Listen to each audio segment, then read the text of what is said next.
back to this special show, What the World Wants from India. We've been speaking with Adrian Lim, the Senior Investment Manager at Aberdeen Asset Management. Adrian, let me come to some of the specific holdings you have. You have always loved Indian IT companies.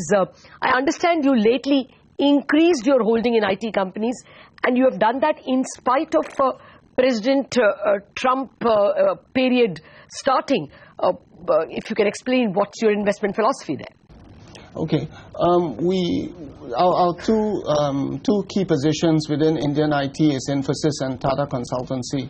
Both are leaders in their own way, slightly different strategies, slightly different culture, but the same laser-like focus on their customers and a very deep and quite wide bench strength of engineers and experience in implementing these projects, not just in the region but internationally.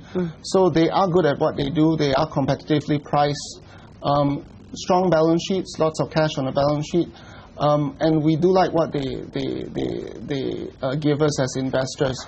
Now, with the situation in North America, it's very difficult to anticipate or project what detailed policy making would be. We know that there are some. We know that during the campaign trail there were protectionist noises. There were issues of basically trying to boost domestic employment rates as well as headcount. So I think these are challenges that are not new to our holdings as well. These companies have operated not just offshore business models but on-site, onshore business models as well. So there's quite a lot of headcount even in these two companies within North America itself. And you know, it's balancing all these priorities that they have to grapple with. So I wouldn't be simplistic about it and say that it's increasingly difficult to do business. I think that they are in good positions and they know they know their markets, they know their clients well. It's just another thing that they have to step up to. The recent results were steady. Saw decent levels of growth at the sales, and the margin levels were healthy and steady as well. So they have performed as we expect them to, and they will remain holdings for us. Okay. Well, your other long-standing holding has been HDFC. And let me bung in a cement company as well. You hold Grasim as well. I just wanted to ask you whether in the post-demonetization period, you're changing your attitude to housing, real estate, housing-related companies like cement and housing finance companies. Well, not for the medium term and long term. What HDFC does very well is in mortgages, and it does very well. It has been doing very well, growing a very resilient, very reputable life insurance business as well. It also has, as you would naturally know, an associate stake in HDFC Bank, a very tightly run, a very well-run commercial bank. So it does all of these three things very well. Demonetization might cause it some hiccups in the short term, but the investment premise over the longer term remains the same. Cement is also interesting as well, but we hold Grasim, we hold Ultratech, and the Birla Group's market share position in the cement sector has continued to be very resilient. Now, over the last 3 years, cement has been soft, and there are periods of where price solidified again, but it's generally been soft. But utilization levels remain strong, cash flows remain strong, so we are not too perturbed about the exercise for now. Okay. What about consumption? You know, there are some who believe that demonetization can hit discretionary consumption, and in a way we saw 2 months of two-wheeler sales fall. In that space, are you changing any of your holdings? You have Hero Moto, I know. Yes, we have Hero Moto Corp, and no, it would come back. We are just adjusting the levels of financing and payments for the consumer itself. there is a liquidity crunch at the retail level, but the consumption will come back. We don't generally make wholesale adjustments to the portfolio if we see 1 or 2 quarters of weakness. Usually in that corresponding period, there's an increased opportunity where valuations will be softer than where it should be, and the business will be undervalued. So that's actually the time to be selective about picking up some of these names. So I don't think any of those stocks that we talked about would be jeopardized over the long term in terms of their business model and their approach to and their importance within the Indian economy. Okay. Well, you began by saying that the Indian middle class is growing, and that's what makes you a longer-term investor in India. You've, in the consumption space, actually, you have added Emami lately. Your thoughts on the consumption space? Of course, ITC, HUL are always there with you. Yeah, we have quite a few names in the consumption space. You know, we've got Godrej, we've got Emami, ITC, we've got some of the multinationals as well, Levers and Nestle. In India, India's a great place for the consumer because you have a nice balance of local products as well as foreign products, local brands as well as foreign brands. And the local products are tested. They are not just competitive in the Indian subcontinent. Some of these brands do well in the Middle East, do well in Africa.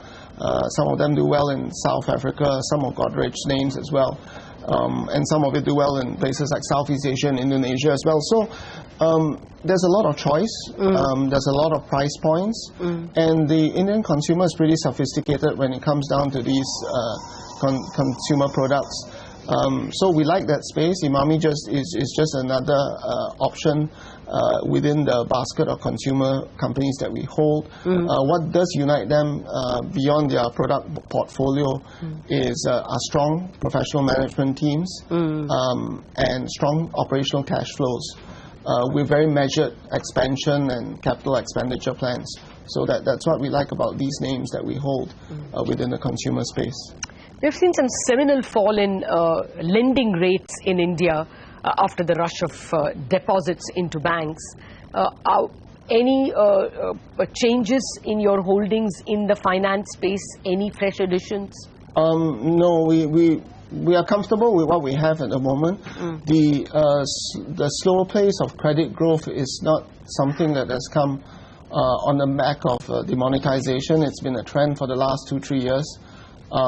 As utilization rates of capacity across various sectors have been coming down. So naturally, a lot of the private sector will hold back on their capex plans, and as a result of that, credit demand has fallen.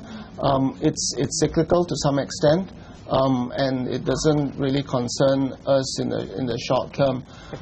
You can pick out stocks that can outperform even in an environment that's relatively soft. HDFC Bank, Kotak Mahindra Bank, some very good, decent credit growth numbers that are beating the system credit growth.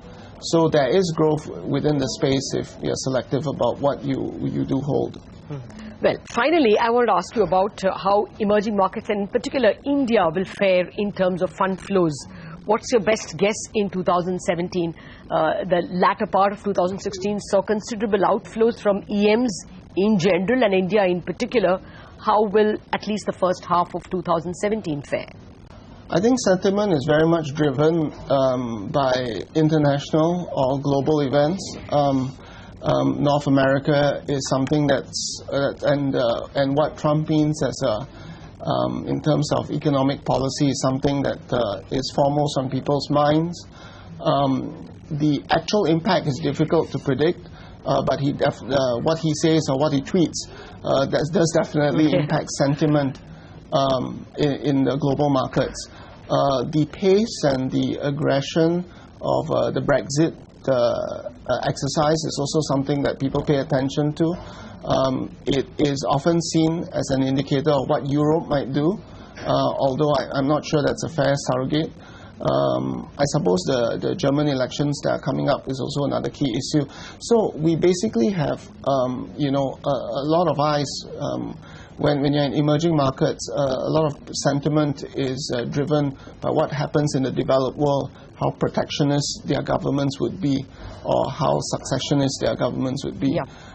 And that's something that will continue to dominate. I'm afraid that's something that will continue to dominate sentiment in 2017. So we will expect that volatility. I think it's difficult to say that whether for the full year we'll see a net inflow or outflow into emerging market space.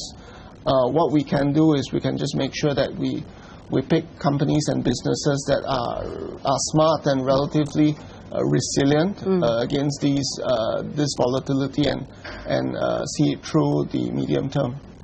Fair point. Spoken like a longer-term investor. Adrian Lim, it was always a pleasure speaking with you. Thank you very much for dropping into our studios for this show. Thank you. All right, so the key takeaways, you must expect volatility in flows. Demonetization will pass. And, of course, the investors will very closely watch out for any tax changes, and the latest withdrawal of the CBDT circular indirect transfer is welcome. Nevertheless, resilient companies will hold their ground. That's the message from Adrian Lim. Thank you very much for watching this special edition of What the World Wants from India.